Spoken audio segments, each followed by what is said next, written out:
नमस्ते। आज का विषय है मांसाहार।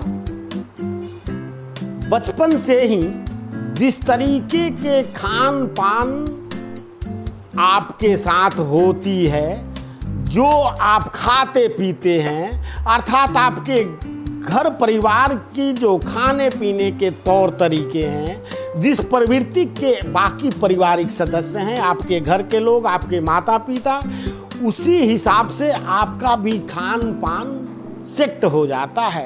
आप भी उसी तरह के खाने पीने के आदी हो जाते हैं। बड़े होकर भी आप वैसा ही खाना पीना पसंद करते हैं। ये जिसका घरेलू परिवेश, पारिवारिक परिवेश मांसाहारी का है, सब लोग मांसाहार करते हैं, तो उस घर का बच्चा बचपन से ही मांसाहारी होगा।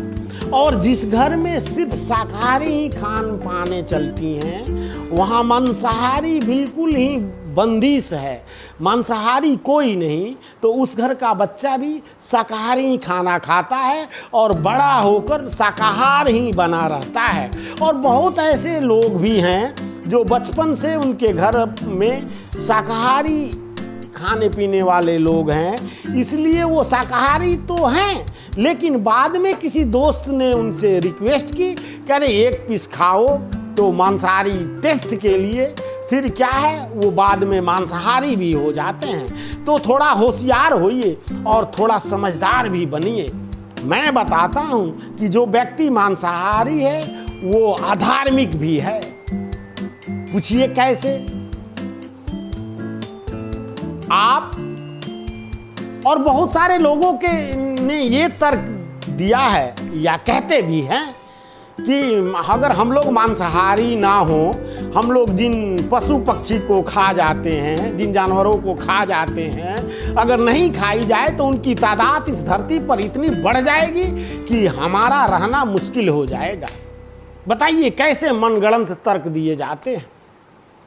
क्या हम लोग जिन जिन जानवरों को खाते हैं, 7-8 किस्म के पंछी और जानवर को ही हम खाते हैं।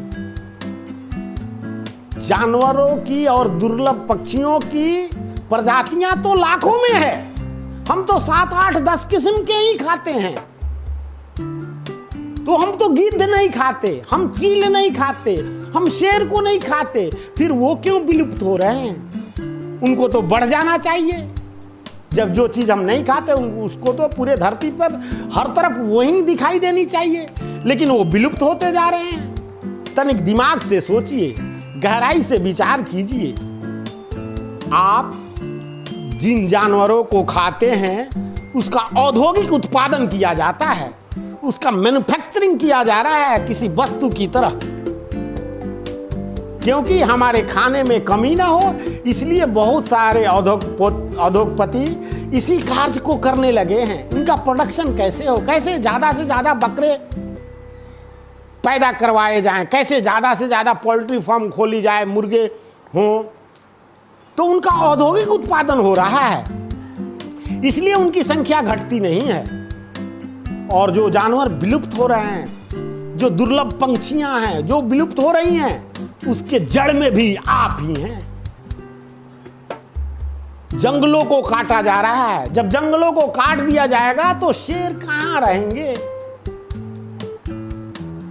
उनका घर हम लोग उजाड़ रहे हैं। और जानते हैं जंगलों को क्यों काटा जाता है, जानवरों का घर क्यों उजाड़ा जाता है? जो हमारे खाने के पंछी और जानवर हैं, उनके लिए अनाज की व्यवस्था कैसे की जाए, उनके खाने के की व्यवस्था कैसे की जाए, उसके लिए तो जमीन चाहिए। तो इतना जमीन कहां से आएगा? इसलिए जंगल को काट दो, खाली जमीन हो जाएगा, उसमें जो हमारे खाने के जो जानवर पंछी हैं उसका भोजन तैयार किया जाएगा। मतलब 100% में से 70% अनाज जो हमारे खाने के जानवर और पंछी हैं उनके लिए तैयार किए जाते हैं। सोचिए कैसी अजीबोगरीब बात है कि हमारे जो अन्न हैं, जो अनाज हैं, 70% तो जिन जानवरों को हम खाते हैं उनके लिए वो 70% खपत होती हैं, और अनाजों को, अन्न को उत्पादन करने के लिए तो जमीन चाहिए। तो जमीन कहाँ से आएगा? तो जंगल को काट दो। फिर जब जंगल काटेंगे तो शेर कैसे रहेंगे, भालू उसमें कैसे रहेंगे, चीता उसमें कैसे रहेंगे, हाथी कैसे रहेंगे, गेड़ा कैसे रहेंगे? ये तो सब विलुप्त ही होते चले जाएंगे ना। आप पेड़ पौधे को काट रहे हैं तो विलुप्त। कितने लोगों की ये भी तर्क है कि अगर हम नहीं खाएं तो विलुप्त हो जाएंगे। ये बेकार की मनगढ़ंत तर्कें हैं। आप नहीं खाएं तो इसलिए विलुप्त नहीं हुए, आप उनका घर उजाड़ दे रहे हैं, इसलिए वो विलुप्त हो जा रहे हैं। आप खाना छोड़ दीजिए, आप उनके घर को नहीं उजाड़ेंगे, वो विलुप्त नहीं होंगे, दुर्लभ नहीं होंगे और वो सब बचे रहेंगे। इस तरह से आप मांसाहारी होते हैं तो अधार्मिक हो जाते हैं। आप सिर्फ जानवरों को नहीं खाते, इनडायरेक्ट रूप से आप पेड़ पौधों को भी खा जाते हैं, इनडायरेक्ट रूप से आप पेड़ पौधों को भी मार देते हैं। ऐसे लोग इतने लालची हो गए हैं हम लोग, हमारा नेचर कितना लालच वाला हो गया है कि हम लोग अपने भोग के अलावा किसी चीज को तरजीह ही नहीं देते। जो चीज हमारे लिए नर्क के समान है उसी चीज को हम गले लगाते हैं। जाने या अनजाने में हमारी समझ इतनी नासमझ है। इस समझ को दुरुस्त करने का एक ही तरीका है, खुद को जानना। तो दोस्तों, मांसाहारी मत बनिए। अगर हैं, मैं भी हूँ, तो उसे छोड़ने की प्रयत्न कीजिए। आप मांसाहार को छोड़ते हैं तो आप सभी जीव जंतुओं को छोड़ते हैं। आप सचमुच सभी जीव जंतुओं के प्रति एक जिम्मेवार इंसान बन जाते हैं। तो मनोज उपाध्याय को दीजिए विदा। आप खुश रहिए, मस्त रहिए और स्वस्थ रहिए।